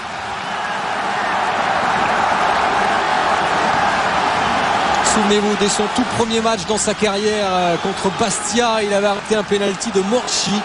Eh bien, quelques 300 matchs plus tard. De tir au but. Oh oui, il en a arrêté dans les tirs au but. Alors qu'on revoit la bonne anticipation de Landreau qui arrête le pénalty de Piquion et la plongée du bon côté. Ouais, parce qu'il est bon, il est bien tiré.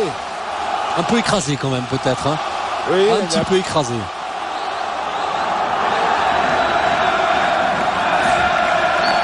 Et on en reste à 2-1. Que de suspense, et on le savait dans cette seconde période. Piquion qui rate le doublé et il s'en veut terriblement. Lui qui avait marqué son seul penalty avec Monaco, hein, avec Saint-Etienne, ne l'avait jamais tiré. Un carton de contestation pour Marcelo Gallardo. Et les Parisiens qui, avec un défenseur de plus évidemment, ont perdu un milieu et ne tiennent plus du tout le ballon, hein, alors qu'on est loin du bout quand même. Ouais, c'était pas une contestation, c'est parce que Marcelo Gallardo a envoyé le ballon un petit peu plus loin sur la pelouse et effectivement à 2-1 ça pardonne pas. 12 minutes encore à jouer. Monaco est mené 2-1. Paris qui a frôlé l'égalisation, mais l'arrêt, l'exploit de Michael Landreau. Et nouveau coup franc pour Monaco à l'entrée de la surface. Et la main de Gallardo.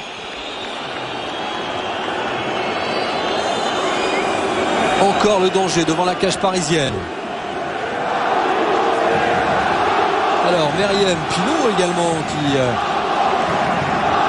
de ses 19 ans va peut-être vouloir le tirer. Regardez la petite tape amicale auprès de Meriem. Incroyable quand même, hein.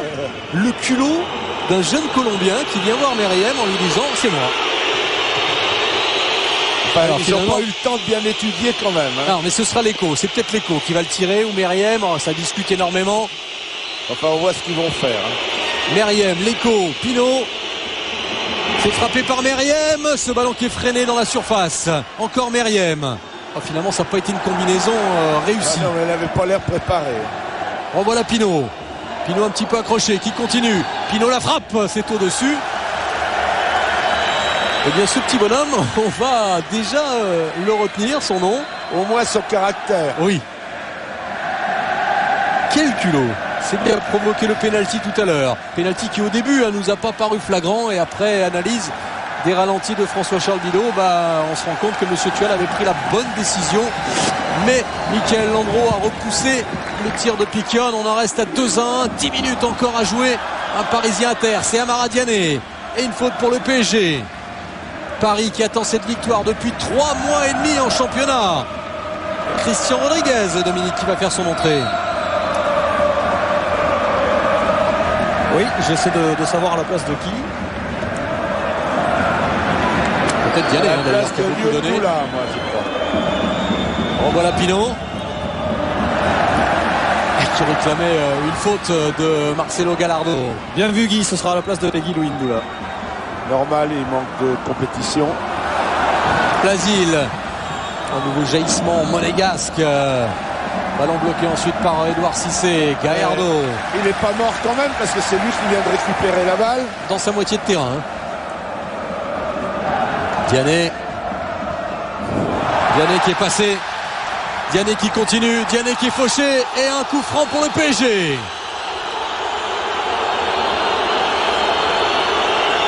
Ouais. Et carton peut-être pour l'Eco. Je pense que M. Tual va effectivement lui donner un carton, non? En tout cas, très bon coup franc. Jérôme Roten. Pas de carton pour l'Eco. Roten ou Gallardo pour tirer ce coup franc. Je rappelle que quasiment la moitié des buts parisiens ne sont sur coup de pied arrêté cette saison.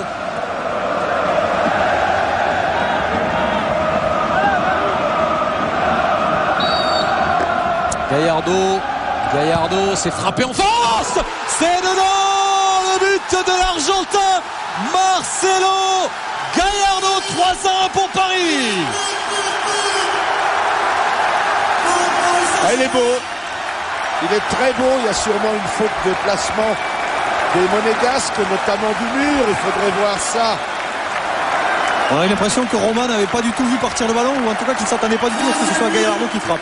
Messieurs, 3 ans et demi après, tout le monde croyait que c'était Roten. Pour son retour en France, le but de Gallardo. Ah oui, et Colère masque. Vous voyez, il masque.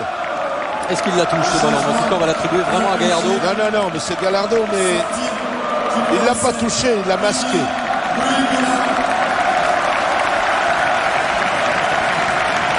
On a vu la rage de Michael Landreau, le changement qui intervient, mais finalement on ne verra pas Mamadou Sakho qui ne fera pas son entrée. C'est bien Christian Rodriguez. Alain. En tout cas sur ce but il n'y avait pas de hors-jeu puisque les deux attaquants parisiens sont pas après le coup de pied de Marcelo Gallardo. À 1 minute de la fin, le break peut être fait par les Parisiens. Plasil.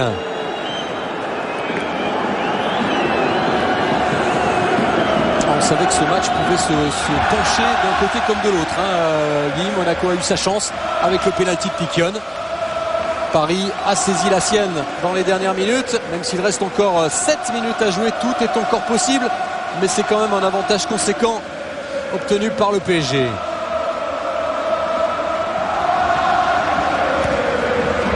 Dos Santos.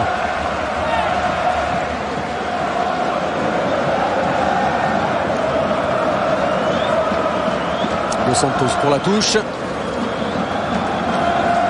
L'Eco. Bolivar. Avec Koufré. Attaqué par Marcelo Gallardo. Et ensuite Rodriguez.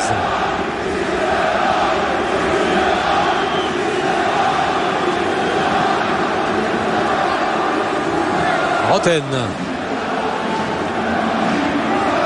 Rodriguez. Koufré pour Pinot.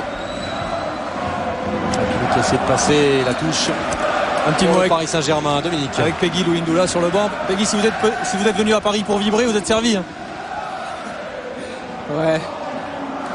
On a eu un petit peu peur avec le penalty.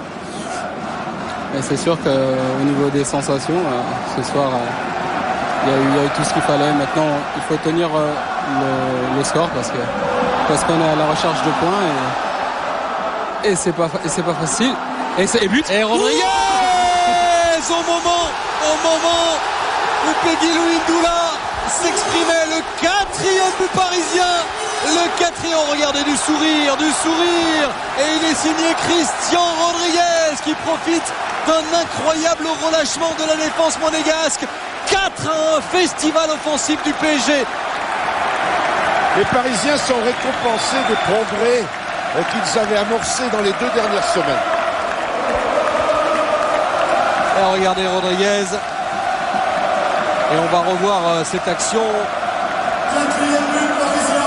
Ouais, oui. Alors, il y avait hors-jeu, effectivement. Ah, j'avais vu. Il y avait hors-jeu, une fois de plus. Ça veut dire que sur les... J'ai mis un coup de coude dont j'ai le secret à Alain Sars et j'ai levé le bras. Effectivement, il y avait hors-jeu et l'assistant n'était pas placé à l'endroit où il aurait dû être, c'est-à-dire sur la ligne de l'avant-dernier défenseur, ce qui lui a faussé sa perception de la situation. Et Guy et Alain sur les attentes que Piquion, Colère, frappe de Colère Et c'est dedans. 4 buts à 2. Monaco qui revient à nouveau dans la partie, dans cette fin de match. Ça rappelle un scénario de l'an dernier. C'était un PSG Lens, mais c'était à l'avantage des Lensois pour le coup. Et il y avait eu comme ça une fin de match assez incroyable. Kohler piquionne et le but de Kohler, alors que Landreau est complètement pris à contre-pied. Pour cause, ce ballon était un petit peu dévié. Alors ça fait 4-2. Et vous avez tous vu avec les ralentis, sur les 4 buts parisiens, il y en a quand même 2 où il y avait hors-jeu. Comme quoi, un match quand même se joue à très peu de choses, à des petits détails. Mais tous ces détails qui fouillaient le PSG, et on peut le dire tout au long de la saison, il y a eu énormément de malchance invoquée par les dirigeants parisiens, invoquée par Guy Lacombe notamment à l'époque et à juste titre. Et bien là, aujourd'hui, si ça tourne un peu en leur faveur, ça tourne. On va pas leur reprocher. Et ça va tourner encore avec la sortie de Gallardo et l'entrée de Chantôme, le dernier changement parisien. Et donc Sakho a cru l'espace de quelques minutes qu'il allait faire ses premiers pas en Ligue 1, Dominique. Oui, il a le temps encore. Je crois qu'il a pas encore 17 ans. Tout jeune, effectivement. Alors qu'on est à 3 minutes de la fin. 4 buts à 2.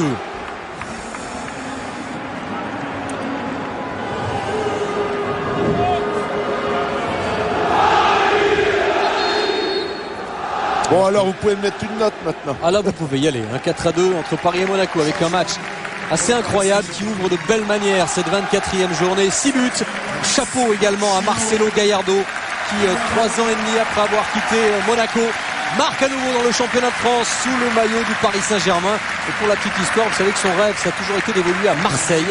Et bien en 2003, il voulait rejoindre l'OM et Monaco avait mis son veto à l'époque et avait refusé que son meneur de jeu regagne l'Olympique de Marseille. 3 ans et demi après, c'est à Paris qu'il revient. Et il a cédé sa place ici à Chantôme, qui lui aussi fait son grand retour après plusieurs semaines d'absence pour cause de blessures. Clément Chantôme. Et va jouer à côté de Cissé. Jérôme Breton, on va dire, retrouve le côté gauche. Alors, il y aura plein d'enseignements à tirer que vous suivrez dans les spécialistes, bien sûr, lundi, après jour de sport. Voilà. Eh oui, vous y serez, mon cher Guy. Bien sûr. Et on reviendra parce qu'il y aura plein d'enseignements à tirer. Il y aura aussi la communion avec le public qui est définitivement rétablie. On a entendu les paris magiques. Ça faisait un sacré bout de temps qu'on n'avait pas entendu ça au Parc des Princes. Ça tombe bien parce que c'est une période où il va y avoir beaucoup de matchs pour le PSG, avec notamment l'AEK Athènes la semaine prochaine. Et puis il y aura la Coupe de France, il y aura le match retour de Coupe d'Europe. La Coupe de France, ça sera le fin février, Sochaux-PSG. Déplacement donc en Grèce, ce sera le 14 février, jour de la Saint-Valentin. Et puis le 22 février, le retour au Parc.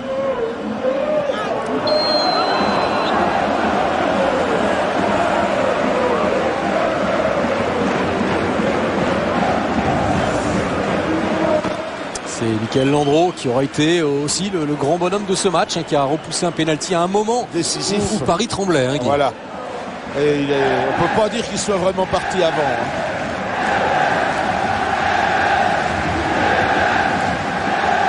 Renvoi de Landreau. Rodriguez. Arrêt de Roma. On verra le tableau de bord à la fin du match. Il y a quand même eu 17 tirs monégasques dans cette partie. C'est assez impressionnant. Et 10 tirs parisiens, dont 4 buts. On se dirige vers la première victoire de Paul Le Guen en tant qu'entraîneur du PSG. On se dirige aussi vers une grande première dans le championnat de France, puisque Paris est en passe de prendre 6 points à Monaco. Ça n'est jamais arrivé depuis que Paris évolue en première division. Meriem directement sur Traoré. 6 points bien sûr sur l'ensemble des 2 matchs. Référence à la victoire au match aller en principauté du PSG. Piquionne, un petit peu accroché, Dramé. Et en fait c'est lui qui est sanctionné. On est dans le temps additionnel, 3 minutes supplémentaires.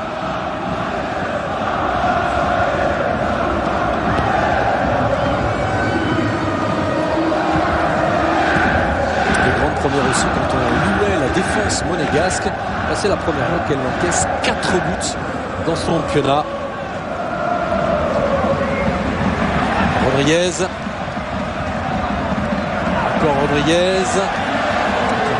Et pour cause il est rentré. Diané également qui a un peu sa vitesse. Diané Et c'est le petit filet qui tremble.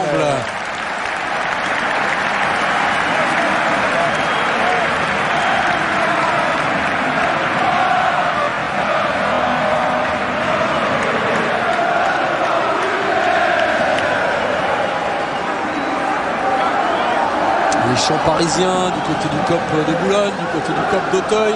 Ils vont essayer de jouer un petit corner pour garder la balle, comme l'ont fait les Argentins contre la France. Oui.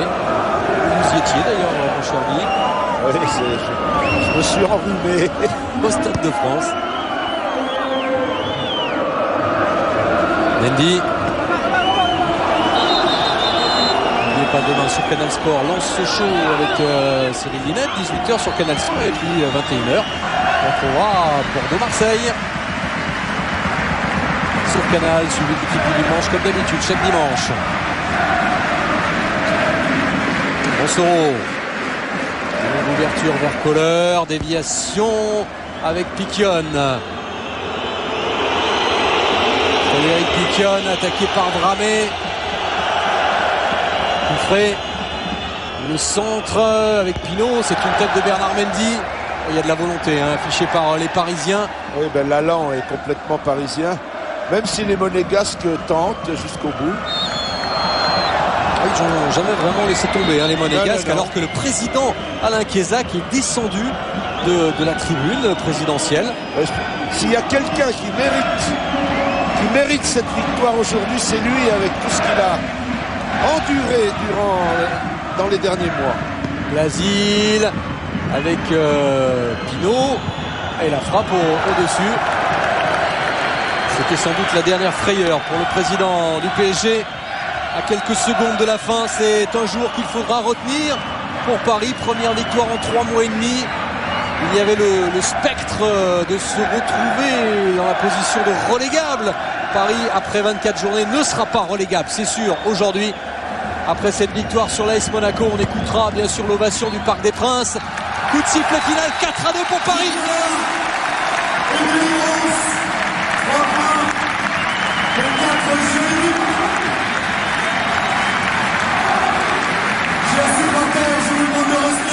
Vous les abonnés de Canal, vous êtes certainement régalés. C'est la 4e fois, 4e fois qu'il y a autant de buts, 6 buts dans un match, 4e fois seulement cette saison en championnat. Allez, Dominique Armand. Oui, avec Laurent Banide, qu'est-ce que Monaco n'a pas bien fait ce soir pour qu'on en arrive à un pareil score? Je crois qu'on a fait un match de bon niveau. Maintenant, quand on prend 3 buts sur coup de pied arrêté, c'est difficile de gagner. Néanmoins, je crois qu'on s'est créé beaucoup d'occasions, qu'on n'a pas eu la réussite escomptée et que j'aurais préféré un 3-3. Vous avez réussi un coup presque gagnant avec ce double changement à la mi-temps. C'était quoi l'idée? L'idée, c'est de créer un électrochoc. Je crois que ça a été bien fait et les joueurs ont fait une bonne deuxième mi-temps. Maintenant, il nous fallait un peu plus de réussite. Mais 3 buts sur coup de pied arrêté, ça me reste là. Ok, merci. Voilà. Eh oui, forcément, quand on prend 3 buts sur 4 sur coup de pied arrêté, ça met en évidence des erreurs défensives, de placement, de timing. En tout cas, Paris qui attendait cette victoire depuis le 28 octobre dernier. Et on voit quelques scènes de liesse. Paul Le Guen, l'analyse avec Dominique. Oui, pour vous laisse dans quel état cette victoire, parce que ça a été compliqué. Oui, d'abord content. C'est vrai que c'est un match un petit peu bizarre qui aurait pu nous échapper. La part de réussite dans le foot est décidément importante. Mais je pense qu'on y a mis du cœur quand même. On y a mis de la volonté comme les derniers temps, avec peut-être un petit peu moins de maîtrise, mais toujours la même volonté, le même désir de s'en sortir, et c'est ça le plus important. Ça va être dur jusqu'au bout certainement, mais si on conserve ces vertus-là, ce sera important. Un collectif intéressant, puis quelques individualités qui émergent. Aujourd'hui, c'est Diané, c'est Landreau qui sort en pénalty. C'est bon signe, ça? Oui, c'est bon signe. Mais, on connaît leurs valeurs, mais c'est vrai que le plus important, c'est de sentir leur volonté de sortir de cette zone dangereuse. Ce sera pas pour demain, mais si c'est avant la fin de saison, ce sera l'essentiel. Justement, honnêtement, vous aviez pensé vous vous trouvez en position de relégable ce soir si ça s'était mal passé? Oui, évidemment, parce que on est tellement près de cette zone-là qu'on est obligé d'y penser, mais mais ça n'aurait pas empêché de continuer à penser qu'on peut s'en sortir, que l'on doit s'en sortir. Merci. Allez, on aura peut-être un petit mot également avec le président Guézac qui doit être soulagé de cette victoire. Il dit ça s'est pas joué à grand chose ce match. Il y a un super Michael Landreau aussi. Oui, il a été 2 fois déterminant, enfin surtout la deuxième sur le penalty. Le penalty qu'on reverra bien sûr avec François Charles à un moment où il y avait 2-1 seulement pour Paris. On est dans le vestiaire du Paris Saint-Germain. Le cri de joie qu'on attendait depuis le 28 octobre.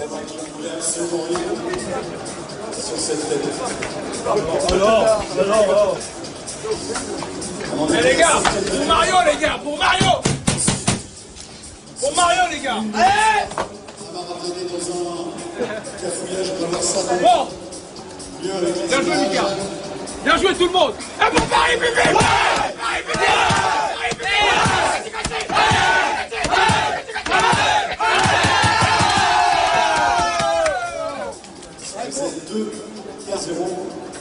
Pour Mario Yepes, bien évidemment.